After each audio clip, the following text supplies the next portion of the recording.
Hello and welcome. You're watching CN News. So today here is with me Mr. Varinder Singh. He's a leader of Congress party.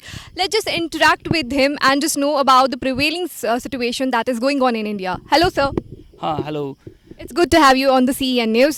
सो मेरा जो पहला सवाल है वो इस time पे नौकरी के रिलेटेड ही होगा कि नौकरी कहाँ है. अभी बहुत ज़्यादा ट्रेंडिंग चल रहा है. कल जैसे कि हमें पता थी कि कल जो नरेंद्र मोदी जी थे हमारे, उनका बर्थडे था. तो यूथ जो है, लोग जो है, काफ़ी पूरे इंडिया में वर्ल्ड्स नेशनल अनएम्प्लॉयमेंट डे मनाया गया. तो सर आप इस बात पे क्या कहना चाहेंगे? फिर टॉक अबाउट द नौकरी कहाँ है, तो नौकरी कहाँ है? देखिए, कल से ही एक अच्छी शुरुआत हुई और जब भी कोई सरकार की शुरुआत होती है वो सच से होनी चाहिए। लेकिन हमारे हिंदुस्तान में ये एक परंपरा इन्होंने बना दी। 2014 में जब ये आए, जिस सरकार की नींव ही कच्ची होगी वो कितनी देर तक चलेगी। इन्होंने झूठ के बेस पर आज इन्होंने जब सत्ता में आए तो 13-14 में मनमोहन सिंह की सरकार गई तो उनमें लास्ट जो आंकड़े थे 1,70,00,000 जिनको युवाओं को रोज़गार मिला। तो मोदी जी ने उनकी नकल करते हुए बोला कि हम हर साल 2 करोड़ नौकरियां देंगे युवाओं को, लेकिन वो वही रहा कि बिल्ली के खाब में छिछरे। तो अब आज की डेट में अगर देखें तो इन्होंने भारत का एक एक अंग करके बेच दिया। भारत पेट्रोलियम को प्राइवेटाइज़ कर दिया। देखियो, इंडियन रेलवेज़ को प्राइवेटाइज़ करने जा रहे हैं, एयर इंडिया को प्राइवेटाइज़ कर दिया। अब मतलब गवर्नमेंट सेक्टर को ही इन्होंने ख़त्म कर दिया। जब गवर्नमेंट सेक्टर को बिल्कुल ख़त्म कर दिया जाएगा तो रोज़गार कहाँ से आएंगे? फिर वो अपने लेवल पे निजीकरण करेंगे, लोगों को कम वेतन पे रखेंगे, प्राइवेट कंपनियों अपने लेवल पे उनकी सैलरी तय करेगी। तो सरकार ने अपने आप को खुद ही बेचना शुरू कर दिया, जिससे हमारे सरकारी तंत्र में जॉब का बिल्कुल नमो निशान मिटता चला गया। देखिए, अब आप 2014 से लेकर अब इन्होंने 5 साल लगाए, अब 6, जैसे 70 साल की बात करते हैं, अब तो 76 साल हो गए। इन 6 सालों में देश का इन्होंने कुर्की तक कर दी। अब जीडीपी को देखिए, ये देश की जीडीपी कितनी कम हो गई। अब ये जीडीपी का गिरना ये तो कोरोना की वजह से, क्योंकि आज तो अभी इस टाइम पे इकोनॉमी पूरे कंट्री सारे पूरे वर्ल्ड में है कम. ये मैं नहीं मानता वर्ल्ड रिसेशन को कि कोरोना की वजह से ही जीडीपी गिरा है। जीडीपी जब सत्ता में ये आए तभी रियल एस्टेट और कंस्ट्रक्शन में लॉस होना शुरू हो गया। जीडीपी पिछले 6 महीने से नहीं गिरा, ये काफ़ी देर से आहिस्ता आहिस्ता हमारा देश जो प्रगतिशील था, इन्होंने इस मोदी सरकार ने देश की मतलब लोकतंत्र की हत्या की है। तो सर आपको क्या लगता है कि क्या जो अभी इस टाइम पे सरकार है, तो कहाँ इनकी मिसमैनेजमेंट, कहाँ ये फेल हो गए, किधर इनके सिस्टम में कमी है जिसकी वजह से ये वर्क नहीं हुआ, हमारी जीडीपी गिर गई? हम सबसे पहले देश का होता है डिफेंस और खाना पीना। हमारे डिफेंस में 18 करोड़ रिक्त पद हैं, जो कि ये पिछले 6 सालों में बिल्कुल नाकाम रहे हैं उन रिक्त पदों को भरने के लिए। जैसे कि आईटीबीपी, हमारा इंडियन टिबेट बॉर्डर फोर्स है, बीएसएफ है, आर्मी है, सीआईएसएफ है। ये सारा डिफेंस का जो भी सेंट्रल की बात कर रहे हैं हम जम्मू कश्मीर की बात नहीं कर रहे। इंडिया में जब डिफेंस के इतनी पोस्ट ये नहीं भर पाए तो नेचुरली हमारा डिफेंस भी वीक हुआ। इसका मतलब है कहीं ना कहीं सरकार की नाकामयाबी रही है। और सरकार हर एक मुद्दे पर, आप देखिए, अब कोरोना काल जब स्टार्ट हुआ तो इनके हालो स्लोगन जब एक 5 साल इन्होंने पूरे किए, दूसरे साल इन्होंने ये अपना घोषणा पत्र को इम्प्लीमेंट करने की बात की। तो आप मुझे बताइए, ये कहते हैं कि हमने मंदिर भी बनाया। मंदिर इन्होंने नहीं बनाया, मंदिर सुप्रीम कोर्ट ने बनाया और ये उसका भी श्रेय ले रहे हैं। और जो मंदिर मस्जिद की राजनीति करता है, ऐसी पॉलिटिकल पार्टी से युवा अनाइड होता है। इससे क्या होता है, देश में अनसर्टेनिटी का माहौल तैयार होता है, जिससे देश की अर्थव्यवस्था पे आघात होता है। और अगर सही लीडरशिप चाहिए, हम ये नहीं कहते कि बीजेपी के इस पिछले 76 साल में वाजपेयी जी की हुकूमत नहीं रही। उन्होंने भी तो हुकूमत की, उन्होंने भी संपर्क योजना जो कि बाद में मनमोहन सिंह जी ने कैरी ऑन किया। और अब मोदी सरकार के टाइम देखिए कितना फ़र्क पड़ा है। कंस्ट्रक्शन जीडीपी गिर गया, -50 तक चला गया। आप ये देखिए कि कंस्ट्रक्शन लेवल पे और रियल स्टेट में अब 12 बैंक को, ये सरकारी बैंक को, जिसमें से 5 को प्राइवेटाइज कर रहे हैं। सर एक सवाल कहना चाहूँगी आपसे। इस टाइम पे जो पोस्ट निकली थी अराउंड क्लास 4 की पोस्ट निकली थी, कुछ 8,000 पोस्ट अराउंड थी, अराउंड 8,000 कुछ पोस्ट निकले थे, और अगर मैं मतलब देखा जाए तो उसमें अराउंड 8 लाख रजिस्ट्रेशंस पाई गई है, जिसमें कि अगर हम देखा जाए तो एक पीएचडी स्कॉलर, एक मेडिकल स्टूडेंट, एक इंजीनियर, सब ने क्लास 4 के लिए अप्लाई किया हुआ है। तो कहीं ना कहीं तो ये उन यूथ के लिए इनजस्टिस हो गई। ये एक बड़ा इशू है, इसको सरकार को रिड्रेस करना नहीं आया। ये इतना बड़ा एक इशू है क्योंकि हमारे देश का लिटरेसी रेट बढ़ता चला आ रहा है। एजुकेशन पॉलिसी कैसी भी थी पिछले साल, कई सालों से, उन सरकारों का जो फोकस था वो लिटरेसी पे था। अब हमारे सर हमारा तो अभी नया एजुकेशनल जो पॉलिसी है वो भी इस टाइम पे चेंज हो रही है। वही तो मैं आपको बताने जा रहा हूँ। जिस देश में पढ़े लिखे युवा ज़्यादा होंगे उस देश में रोज़गार की भी उतनी ही अपॉर्चुनिटी होनी चाहिए थी। ये एक सबसे बड़ा कारण रहा कि हमारे हायर एजुकेशन में लोग ज़्यादा चले गए और लोअर में कम। और अब हायर वाले 4th क्लास पद को भी भरने में मतलब अपना रुझान दिखाते हैं। इसलिए गवर्नमेंट ने ये सबसे नकारात्मक इशू क्रिएट करने की कोशिश की, क्योंकि जिस राज्य में, जिस देश में इक्विटी बराबर हैं तो उसमें एजुकेशन बेशक ज़्यादा है, उनमें उनको लोअर मतलब अब जिसके घर में खाने को नहीं होगा, सीधी बात करें, वो एक मजबूर इंसान अगर 4th क्लास में भी जॉब अप्लाई करता है तो वो उसका हक है। हम इसकी निंदा करते हैं कि ऐसा नहीं होना चाहिए।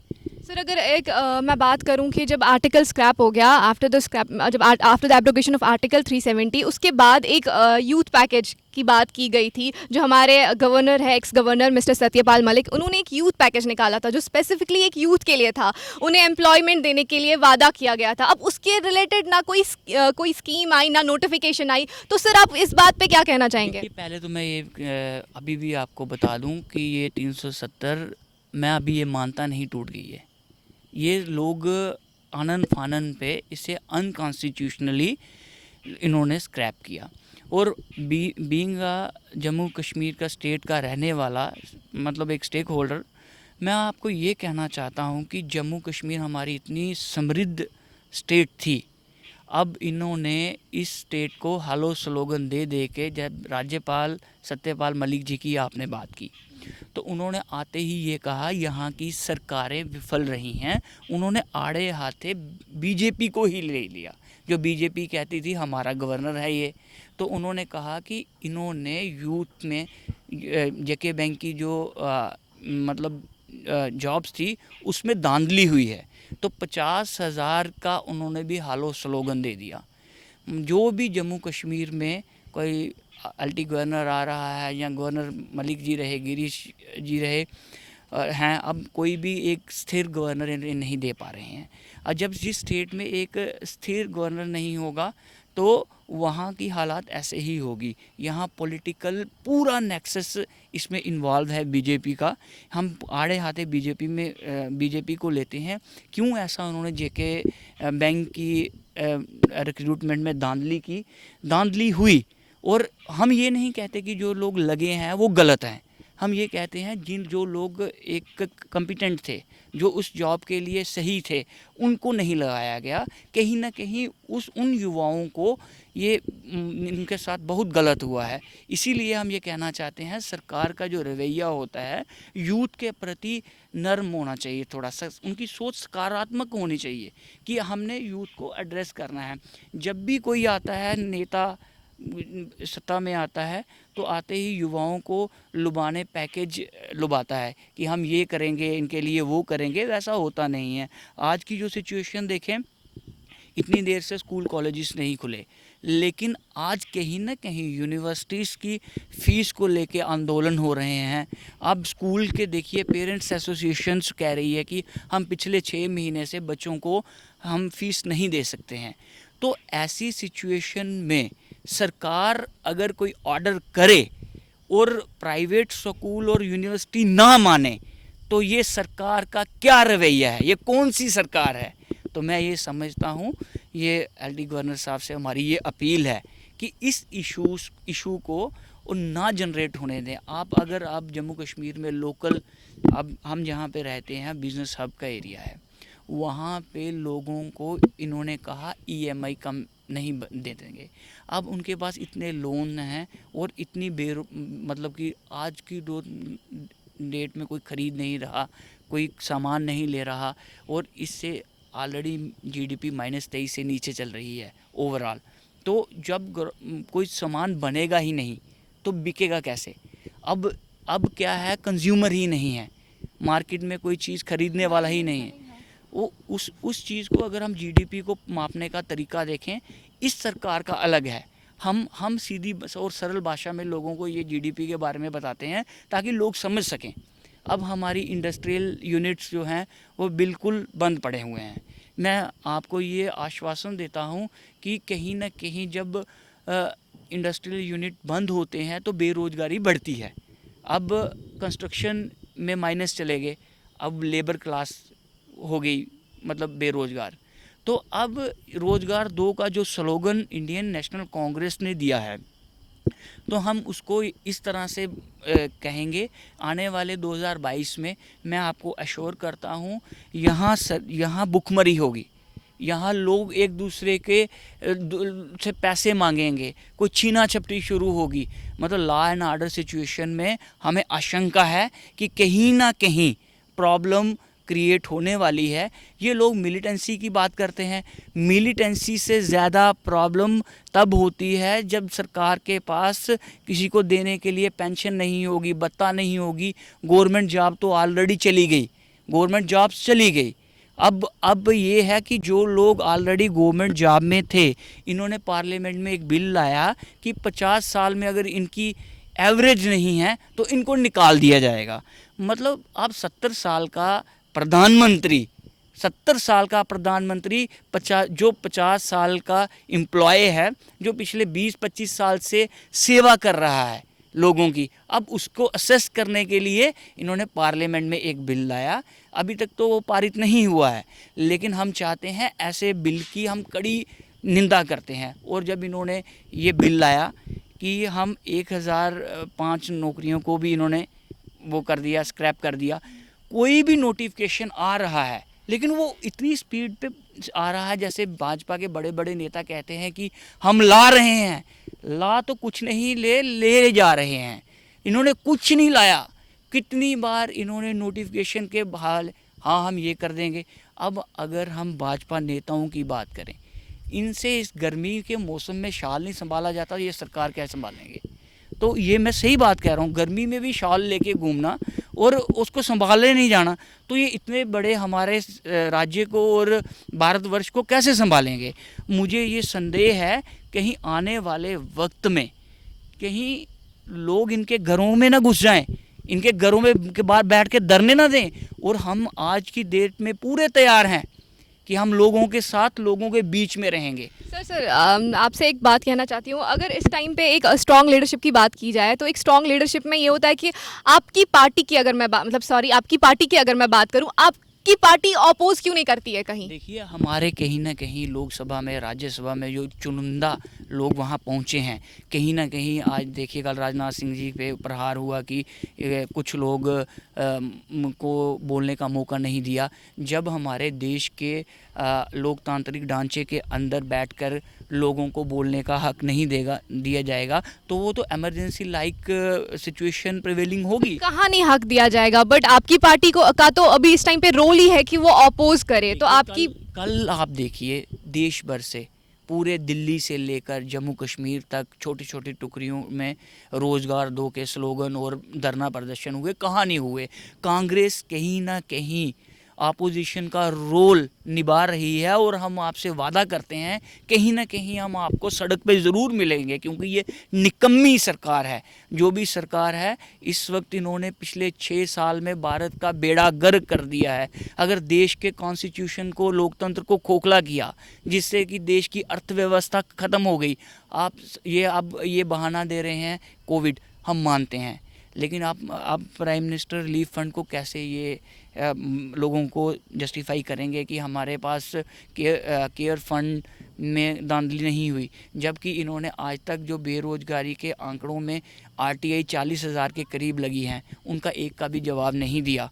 तो ये जो सरकार है ये निकम्मी और निठल्ली है, बिल्कुल बेकार है। सर आपसे एक सवाल करना चाहती हूँ, इस टाइम पे अनएम्प्लॉयमेंट तो है ही है, साथ साथ में हम कोरोना को भी काफ़ी ज़्यादा जूझ रहे हैं, तो हम इन दोनों चीज़ों से कैसे, इस चीज़ का सोल्यूशन क्या है? हम कोरोना का इतना ज़्यादा इस टाइम पे हम पे इम्पैक्ट हो रहा है कि हमारे पास कोई भी अभी इस टाइम पे हमारी यूथ के पास, या बात करें हमारे लोगों की बात करें, या डेली वेजेस की बात करें, या ट्रांसपोर्ट काफ़ी ज़्यादा हिट हो रहा है, पेट्रोल की प्राइसेस जो है वो हाइक पे है, तो इन सब चीज़ों से हम कैसे डील करें? अब देखिए, अगर मेरे से पूछें कोविड को लेके, मैं आपको सरल तरीके से कह देना चाहता हूँ, ये हमारी अपनी ही विल पावर है। इसमें सरकार का कोई इतना रोल नहीं रहा, क्योंकि जब से ये आया, जब लॉकडाउन हुआ तो कितने ही इसके पेशेंट थे, कोविड से जो लड़ रहे थे। आज भी हमें लड़ना पड़ेगा, हमें मास्क लेना है, थोड़ा सा सोशल डिस्टेंसिंग देखनी है, सैनिटाइज प्रॉपर करें। हम भी तो आज इंटरव्यू कर रहे हैं, मतलब कहीं ना कहीं लोगों को जॉब करनी है, कहीं ना कहीं हम अपना काम करेंगे, सरकारों को अपना काम करना चाहिए। आज इसमें भी मेडिकल डिपार्टमेंट में भी बहुत बड़ा स्कैम आ रहा है। देखिए, जितने भी इन लोगों ने रिलीफ फंड से पैसा आया या मेडिकल फैसिलिटी के लिए, कॉमन मासिस के लिए आया, आज आप देखिए कि एक आम आदमी को कोरोना होता है तो उसको सरकारी हॉस्पिटल में एडमिशन नहीं मिलता, लेकिन अगर किसी वीआईपी को या बीजेपी के खासकर नेताओं को होता है, उसको बढ़िया से एक अच्छे से हॉस्पिटल में, नारायणा या एम्स में, देखिए अब मैं आपसे पूछना चाहता हूँ, कहाँ बना इनका एम्स? 23 एम्स आए, कहीं पे बता दो एक भी बना? वही बना हुआ एम्स है जहाँ पे इलाज करा रहे हैं, जो कह रहे हैं पिछले 70 साल में कुछ नहीं हुआ। पिछले 70 साल में वो कुछ हुआ जो पिछले 6 साल में नहीं हुआ। 6 साल में ऐसा कोई नया स्ट्रक्चर नहीं बन पाया। जो भी हुआ, नसीरी टनल बना, हमारे JNK में जितनी डेवलपमेंट हुई, इन लोगों ने सिर्फ फीते काटने का काम किया, इनॉग्रेशन का काम किया और कुछ नहीं किया। आज अगर आप बोलते हैं हम मंदिर के नाम पे या मस्जिद के नाम पर हमें मतलब रोटी चाहिए, हमें रोज़गार चाहिए, आप ये चाहते हैं कि लोग कॉन्स्टिट्यूशनली देखें, अगर आपको राइट टू इक्विटी देखें, कोई मस्जिद में जाके मत्था टेकता है, कोई मंदिर में जाके प्रे करता है, तो हम ये चाहते हैं सबसे पहले पेट में खाना जाना चाहिए। इसके लिए युवाओं को रोज़गार दे सरकार। अभी भी अगर वक्त संभाल लिया जाए तो शायद लॉ एंड ऑर्डर सिचुएशन ख़राब ना हो, और हमारी ऊपर वाले से यही दुआ है। Thank you so much. So here was with me Mr. Varinder Singh. He shared his opinion regarding the current situation that is going on in India. And this was all for today. Afnan with cameraman Sunny, CN News Jammu.